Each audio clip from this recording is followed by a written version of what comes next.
Hello and welcome to today's video. So this time we've got the latest two releases from the Corgi Model Club. We've got the Chevrolet Taxi Cab, which was Corgi 480, and we've got the Citroen DS19 in Monte Carlo trim, Corgi 323. Two fantastic models to take a look at. So sit back, relax, and let's get to it.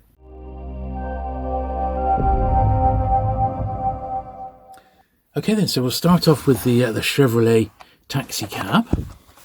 So here we are. So it comes with a certificate like they all do. Nice box art, this one. Once again, it's another American car, isn't it, that they've released. And I don't mind these, but somehow I do seem to prefer perhaps the British models rather than all these American ones that they're releasing. But it says it's got a plated radiator and trim, driver, seats, steering wheel and spring suspension. So this one doesn't mention the Glidomatic, so spring, I guess we press down on it. So let's get it out of the box first of all, so we can actually admire the model.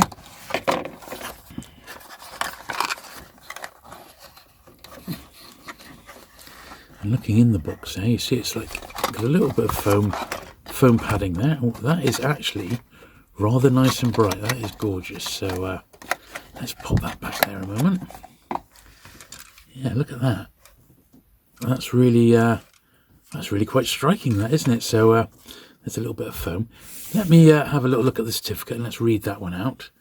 Chevrolet Taxi Cab, Corgi 480.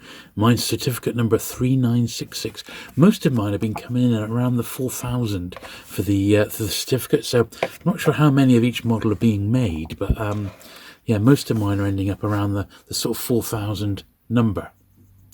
So let's have a little read then. So Chevrolet Taxi Cab Corgi 480. In 1965, Corgi produced an update of the tooling for the 1960s Chevrolet Impala Taxi Corgi 221 by introducing a Chevrolet police patrol car Corgi 481 and the brightly coloured Chevrolet Taxi Cab Corgi 480. The police car was by far the biggest seller, with well over 500,000 produced, making Corgi 480 something of a rarity, especially when accompanied by its original box. Based on American cars, each model included a driver figure in the left-hand seat. More notably, each had an unusual horizontal split die-cast body, a casting that allowed the top and bottom of the models to be painted separately without the need for masking. This meant less wastage at the factory due to paint errors and allowed Corgi to create the taxi's striking red and yellow scheme. Well, that was one of the first things we noted, wasn't it? Just how bright and colourful this one is. That is lovely, isn't it? There's the little driver. My guy's slightly to one side. You can see him, but he's looking out over the steering wheel. And my aerial there just seems a little bent. Yeah, it's fine. It's fine. Very nice. It's got this. Yeah, there we go. It's got the suspension. That is very nice, isn't it? That is really. Yes. So as much as I'm not a massive fan of all the American ones, I love them, don't get me wrong, and I just wish they'd do a few more British cars. This one is actually a bit of an exception. It is very, very nice indeed.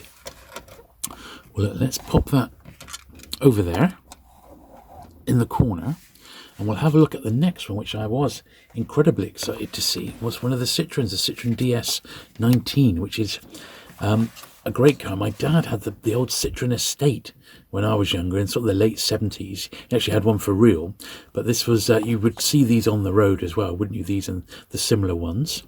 So the DS19 got the Monte Carlo trim on, so this could go with our Mini, couldn't it? With the Corgi Model Club number 1, the Monte Carlo Mini. Dual spotlights, spring suspension, steering wheel and seats. Well, I would hope it has got seats, to be honest. Well, it's the same picture either side, so let's get this one. It's a much smaller box than the Taxi, and it feels really tightly packed. There we are. Yeah, it's well packed in there. There we are. A couple of bits of foam. Put them back in there. Oh, this looks lovely. And we'll unwrap the bonnet. Oh yes. So this one hasn't got the driver, but it has got the Monte Rally emblem on the front there. Monte Carlo Rally. Yep, DS19. I'm glad to see that the made in China is now ever so tiny, rather than it being bold along the bottom. People aren't happy that they're made in China, but there's no way to get these produced at a reasonable price if they weren't made in China. It is as simple as that. That's lovely. And look at the suspension on it as well. So let's have a little read of the certificate. Citroen DS19 in Monte Carlo trim, Corgi 323. My certificate number is 3724. The Citroen DS19 was first tooled by Corgi at the beginning of 1957 as Corgi 210 and is notable for being the first ever non-British car in the Corgi range. Of course, they were French, weren't they? It was updated in 1960 as Corgi 210S, given a moulded interior, a steering wheel and glidomatic suspension. 5 years later, it was revived yet again, this time in a topical Monte Carlo livery. Available on its own or as part of the GS38 gift set, together with a Mini Cooper and a Rover 2000. Wow. It was produced for just 1 year from 1965 to 1966.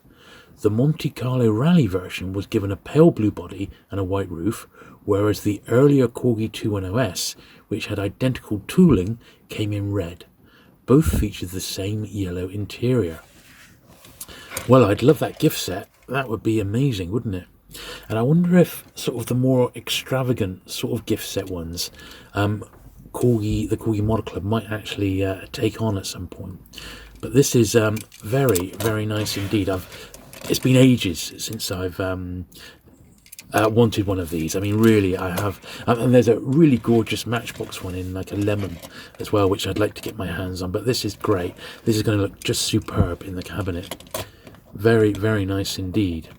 Yeah, good stuff.